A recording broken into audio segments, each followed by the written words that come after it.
আবারও উত্তপ্ত হয়েছে ভাঙড়ের পরিস্থিতি। ভাঙড় সচরাচর একটি উত্তপ্ত, রাজনৈতিকভাবে উত্তপ্ত একটি এলাকা, যেখানে সামনেই রয়েছে বিধানসভার নির্বাচন। তারই মাঝে এবার ভাঙড়ে দেখা গেল আবারও আইএসএফ ও তৃণমূলের সংঘর্ষ।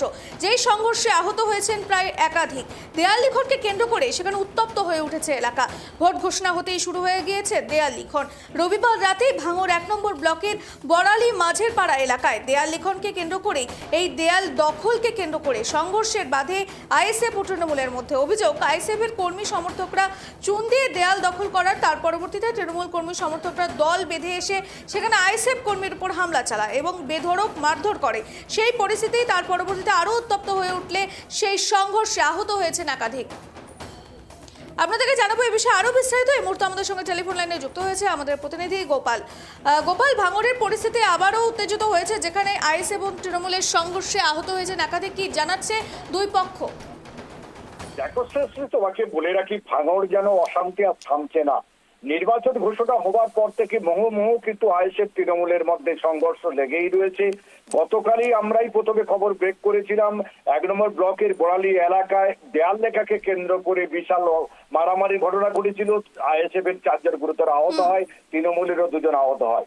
সেই ঘটনার রেস কাটতে না কাটতে আবারও রাতে দক্ষিণ 24 পরগনা জেলার ভাঙড় 1 নম্বর ব্লকের বড়ালি মাঝের পাড়া এলাকায় আইএসএফ কর্মী সমর্থকরা চুন দিয়ে দেয়াল দখল করতে গেলে রাতের অন্ধকারে দখল করার পর রাতের অন্ধকারে যখন সবাই একত্রিত হয়ে খিচুড়ি রান্না করে খাচ্ছিল, তখন তৃণমূলের লোকজন তাদের উপরে হামলা চালায় বলে একটি অভিযোগ উঠেছে।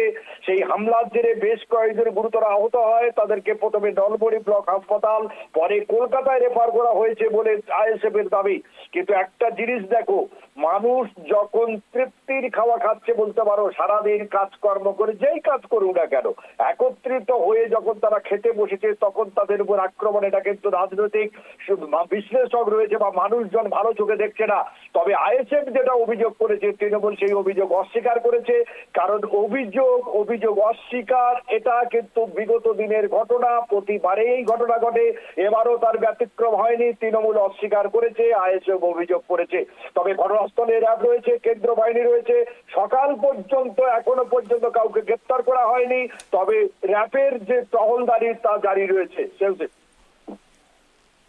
একদমই ধন্যবাদ গোপাল।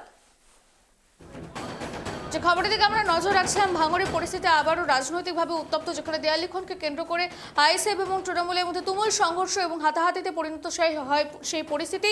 তার পরবর্তীতে একাধিক কর্মী, একাধিক আইএসএফ এবং তৃণমূলের কর্মী কিন্তু সেই পরিস্থিতির পর আহত হয়েছেন। তাদেরকে তড়িঘড়ি হাসপাতালে নিয়ে যাওয়া হয়। এই পক্ষ থেকে দুপক্ষ থেকেই যেমন একে অপরকে অভিযোগ আনা হয়েছে, দেয়াল লিখনকে কেন্দ্র করে এবং দেয়াল দখলকে কেন্দ্র করে কিন্তু উত্তপ্ত হয়ে উঠেছে ভাঙড়।